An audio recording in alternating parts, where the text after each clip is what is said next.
আসসালামু আলাইকুম ভিউয়ার্স, আশা করি সকলেই ভালো আছেন।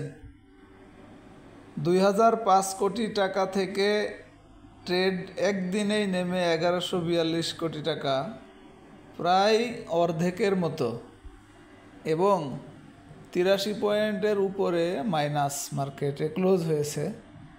এখন এই অবস্থায় এই কারেকশনটি কতটুকু পজিটিভ, অর্থাৎ এই কারেকশনের পরেই আগামীকাল বা কালকেও কারেকশন হয়ে পরের দিন ঘুরে যাবে কিনা, অর্থাৎ মার্কেট যেখানে গিয়েছিল হাই 6,200, এই যে গতকালকের ক্যান্ডেলের হাই 6,216, এইটার উপরে ব্রেকআউট করে দিয়ে উপরের দিকে যেতে পারবে কি না 6,300-র দিকে, শুধুমাত্র টেকনিক্যাল অ্যানালাইসিসের উপরে, সংক্ষিপ্ত যদিও অ্যানালাইসিসটি, কোনো নিজস্ব কথাবার্তা, আবেগ বা আইডিয়া ছাড়া একটু আমরা বোঝার চেষ্টা করব। চলুন, এই জন্য দেখেন, এটা হলো ডিএসইএক্সের গ্রাফ, বডি ইন্ডেক্সের যে অ্যাডভান্স চার্ট সেটি দেখাচ্ছি।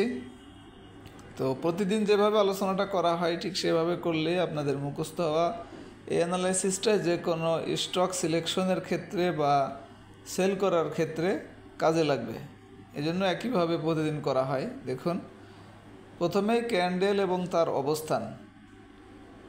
ক্যান্ডেল অবস্থান একটাও ভালো না, কারণ আপনারা জানেন যে যখন মার্কেটটা বড় কারেকশনের দিকে যায়, অর্থাৎ পড়াটা শুরু হয়, তখন কিন্তু এই ধরনের ক্যান্ডেল দিয়েই শুরু হয়। তো এই জন্য এখানে ক্যান্ডেলটা ভালো বা পজিশনটা ভালো, বিশেষ করে পজিশনটা, ক্যান্ডেলটা কিছুটা ভালো, ঠিক আছে, কারণ উপরে শ্যাডো অত বেশি না, প্রায় নিচের সমানই, নিচের চেয়ে একটু উপরে বেশি, অর্থাৎ আপনারা দেখেছেন সকালে 42 পয়েন্টের মতো সূচক প্রথমেই সবুজ হয়েছিল, বাড়ছিল, তারপরে দিনের বেশিরভাগ সময়ই মাইনাসেই লেনদেন হয়েছে। তো ওই হিসাবে ক্যান্ডেলটা ভালো, কিন্তু অবস্থানটা খুবই ডেঞ্জারাস। এখানে অবস্থানটা ভালো না। গতকালকে কিন্তু অবস্থানটা ভালো ছিল না, এটা আপনার অ্যানালাইসিসটা যারা গতকালকের ভিডিওটা দেখেছেন তাদের হয়তো মনে আছে। তো যাই হোক, ক্যান্ডেলটা কিছুটা ভালো হলেও এখানে অবস্থানটা কিন্তু একেবারেই ভালো না। এই হলো ক্যান্ডেল এবং তার অবস্থানের অ্যানালাইসিস। এখন সেকেন্ড থিং হলো আপনার ভলিউম। দেখেন, গতকালকে ভলিউম ছিল 2009 কোটি টাকা, আর আজকে হইল মাত্র 1142 কোটি টাকা, তো প্রায় অর্ধেকের মতো। তো এইখানে ভলিউমের অ্যানালাইসিসটা আপনাদের হয়তো মনে আছে যে হঠাৎ করে অনেক বেশি কমে গেলে, কারণ ভলিউম আস্তে আস্তে কমতে পারে, 400-500 কোটি টাকার ভিতরে ছিল, এগুলাতে আপনারা জানেন। তো সেখানে আসলেও তো একটা সময়ের ব্যাপার বা আস্তে আস্তে, সেটি কিন্তু আজকে হয় নাই, হঠাৎ করেই একবারে অর্ধেকের মতো চলে আসছে।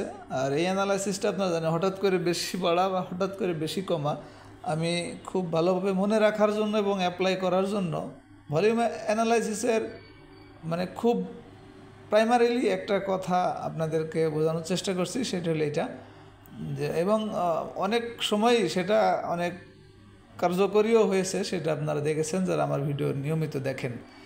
তো এটা কিন্তু সেখানে হয়েছে, অর্থাৎ পরের দিন বাড়ার কারণ। তাহলে ভলিউম অ্যানালাইসিস অনুযায়ী পজিটিভ, ক্যান্ডেলের চেহারা পজিটিভ হলেও ক্যান্ডেলের অবস্থানটা কিন্তু পজিটিভ না। আর একটা কুইক ডিসিশনের জন্য যেটা আমরা দেখি সেটা হলো হিস্টোগ্রামের বার। দেখুন, আজকেও কিন্তু লম্বা এবং গাঢ় হয়েছে এই যে হিস্টোগ্রামের বারটি। আজকে মার্কেট মাইনাস হয়েছে তো প্রায় 84 পয়েন্ট। তো এখানে আজকে কিন্তু এই হিস্টোগ্রামের বারটি আপনার হালকা এবং একটু ছোট হওয়ার কথা ছিল, যেহেতু মাইনাস, তো সেটি কিন্তু হয় নাই, বরঞ্চ মার্কেট প্লাস হলে যেটি হয়, অর্থাৎ এই বারটি লম্বা এবং গাঢ়, সেটি কিন্তু হয়েছে। এই হিস্টোগ্রামের বারের অ্যানালাইসিসটাও কিন্তু অনেক কাজে দেয়, এটা আপনারা দেখেছেন। তাহলে কুইক ডিসিশনের জন্য যে 3টা অ্যানালাইসিস আপনারা করেন, সেটার মধ্যে শুধু ক্যান্ডেলের অবস্থানটা নেগেটিভ, বাকি কিন্তু যে 2টা জিনিস এবং ক্যান্ডেলের চেহারাটাও 50% পজিটিভ, 50% নেগেটিভ। বাকি আপনার ভলিউম এবং হিস্টোগ্রামের বার কিন্তু পুরোপুরি পজিটিভ এখানে। তো এই কুইক ডিসিশনের জন্য 3টা অ্যানালাইসিস। লং টাইমের জন্য তো আপনারা জানেনই যে মুভিং অ্যাভারেজ 14 দিনের যে ভ্যালু এখনও আছে 5496, কিন্তু মার্কেটের অবস্থান 5932, অর্থাৎ উপরেই আছে। তো এটার সিগনাল ইন্ডিকেটরেরই ল্যাগিং, আপনি যে ইন্ডিকেটরই বলেন না কেন, সব ইন্ডিকেটরেরই সিগন্যাল আসতে কিছুটা সময় লাগে। বাই সিগন্যাল আসতেও সময় লাগে, সেল সিগন্যাল আসতেও সময় লাগে। তো ওই হিসাবে মুভিং অ্যাভারেজ এখনও বাই সিগন্যাল দেয় নেই, আর সেল সিগন্যাল দেয় নাই। আর ম্যাকডিও তাই। ম্যাকডি দেখুন ব্লু রেখাটা উপরের দিকে, বরঞ্চ নিচের দিকে কিন্তু বাঁকাও হয় নাই।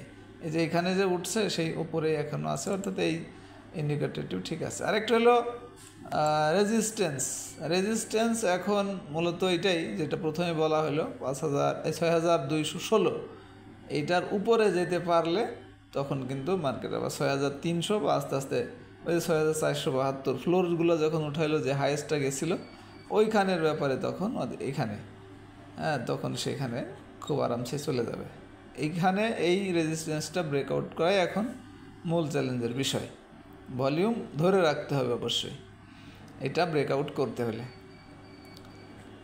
এলো এখন আজকের অ্যানালাইসিস এ পর্যন্তই। যাদের ভিআই মেম্বারশিপ নেওয়া নাই শুধু তাদের জন্য 2-1টা সার্চ রেজাল্ট একটু দেখাবো, কারণ যাদের মেম্বারশিপ নেওয়া নাই তারা তো ট্রেড আওয়ারে সার্চ দিয়ে দেখতে পারেন না যে আজকে কোনগুলো বাই করার জন্য সাজেস্ট করতেছে। তো এই মুহূর্তে ম্যাকডিটা একটু দেখা যেতে পারে, এই মার্কেট মাইনাসেও বার্জার কিন্তু ম্যাকডি অনুযায়ী বাই সিগন্যাল দিয়েছে। আরেকটি এনগালফিংও দেখা যেতে পারে। এনগালফিং দেখেন রবি তো করছেই, আর সাথে সাথে অ্যাটলাস বাংলা খুব সুন্দরভাবেই করছে।